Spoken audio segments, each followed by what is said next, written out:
प्रेम से बोलिए सदगुरुदेव की जय। विश्व वंदनीय परम पूज्य हृदय मंदिर के आराध्य सदगुरुदेव, वंदनीय संत समाज, उपस्थित धर्म प्रेमी बंधुओं, भक्तिमती माताएं, आज प्रातः का समय है। सुबह सुबह की सुंदर बेला में साहेब की सदगुरु कबीर साहब के मौलिक ग्रंथ बीजक की एक साखी के माध्यम से कुछ निवेदन करती। साहेब कहते हैं, समझाए समझे नहीं पर हाथ आप बिकाए, मैं खेचतू आपको चला सुजमपुरी जाए। साहेब इस साखी में बहुत सुंदर प्यारी सी बात बताते हैं, समझाए समझे नहीं पर हाथ आप बिकाए। पर हाथ यानी इच्छा कामना के हाथ, गलत आदतों के हाथ हम बिक जाते हैं।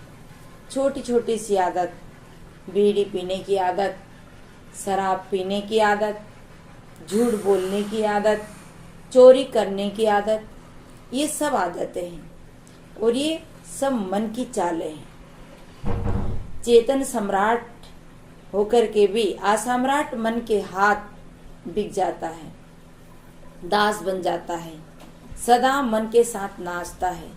इसे साहेब के समझाए समझे ने, संतों ने, ऋषियों ने, ज्ञानियों ने खूब समझाया पर ये समझता नहीं। समझाए समझे नहीं पर हाथ आप बिकाए। पर हाथ, पर इच्छा, पर कामना के हाथ ये जीव बिक गया और चला सो जमपुरी जाए। जब गलत आदत रहेगी, गलत कर्म रहेगा तो जमपुरी में जाना ही पड़ेगा कि जैसी हमारा कर्म वैसा हमारा ही, जैसे हमारे कर्म होंगे वैसे हमें सुख दुख तो हो गई। जम क्या है?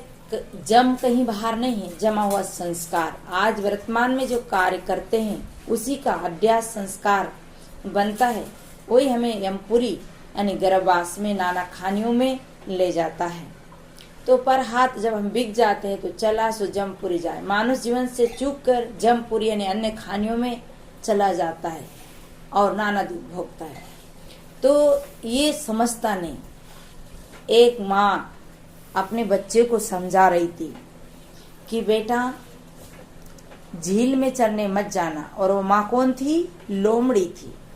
लोमड़ी अपने बच्चे को प्यार से समझा रही थी कि बेटा झील में चरने नहीं जाना, वहाँ शेर रहता है, सिंह रहता है और वो खा जाता है। उसके 2 बच्चे थे, दोनों बच्चों को रोज समझा करके माँ भेजती थी। जब झील में चरने गए तो छोटे बच्चे ने बड़े बच्चे से कहा, भैया माँ ने क्या कहा था कि झील में चरने नहीं जाना है, तो अपन को झील में चरने नहीं जाना है। परंतु बड़ा भैया बात नहीं माना। अभिमान के कारण, अहंकार के कारण उसने बात नहीं माना क्योंकि वो बड़ा था। कई बार होता है बड़े व्यक्ति को छोटे व्यक्ति समझाते हैं तो उसका अभिमान उसे समझने नहीं देता। छोटा तो माँ की बात मानकर लौट कर आ गया, पर बड़ा नहीं माना और चला गया झील में चलने। वहां शेर आया और उसे दबोच मार गिरा दिया। बगल में सियार चल रहा था। सियार से कहा, तू देख इसको, मैं भी आता हूँ। वो उसका पूर्ति इतने से में नहीं होना था और जानवर मारने गया। इतने में क्या हुआ, सियार ने उसके दोनों कान कतर के खा लिए, काट के खा लिए। जब शेर उधर से लौटा उसने कहा, अरे सियार, ये बताओ इस लोमड़ी के बच्चे के कान था कि नहीं था? उसने कहा, हुजूर इसके कान कहाँ थे, क्योंकि कान तो उसने खा लिए काट करके। अगर वो बोले हाँ खा था तो अब सियार की है जो दुर्दशा हो सकती है। इसे सियार ने कहा, नहीं हुजूर इसके कान नहीं थे। शेर दुविधा में पड़ गया। शेर ने कहा, ऐसा हो ही नहीं सकता, चलो इसकी माँ से पूछते हैं। उस लोमड़ी के बच्चे को मुंह में उठाया और उनकी माँ के पास ला करके कहा, लोमड़ी बताओ ये तेरे बच्चे के कान थे कि नहीं थे? इतना कहते ही सियार के तो सांस ऊपर चढ़ गई। ऊपर की सांस ऊपर रह गई, नीचे की सांस नीचे रह गई। सियार ने सोचा लोमड़ी बताएगी कि मेरे बेटे कान थे तो अब शेर मुझे खाएगा।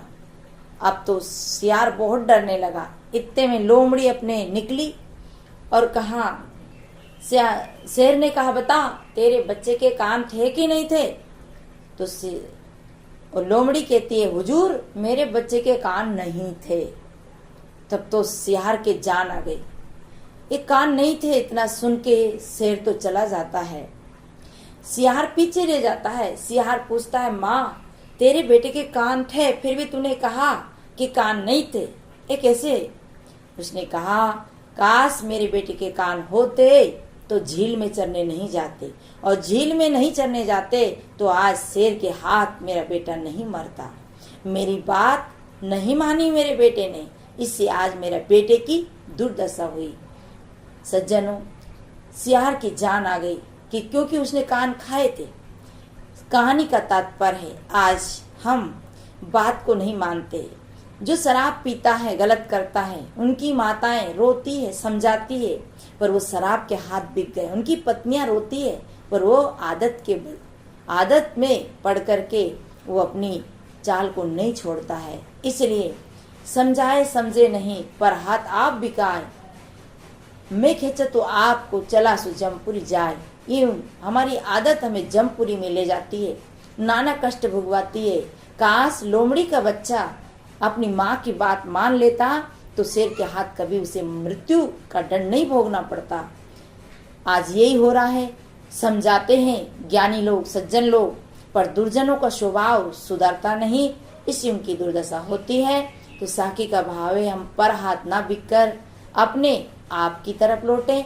समझाए समझे नहीं, इन साकी को हम चिंतन करें और अपने जीवन में परिवर्तन लाए। बस इन्हीं मंगल कामनाओं के साथ व्रता का समय यही समाप्त करते हैं। आप सबको बहुत बहुत धन्यवाद। सबका शुभ हो, मंगल हो। इन्हीं वाणियों के साथ वाणी को विराम लेती हूँ। प्रेम से बोलिए सद्गुरु देव की जय। साहेब बंदगी।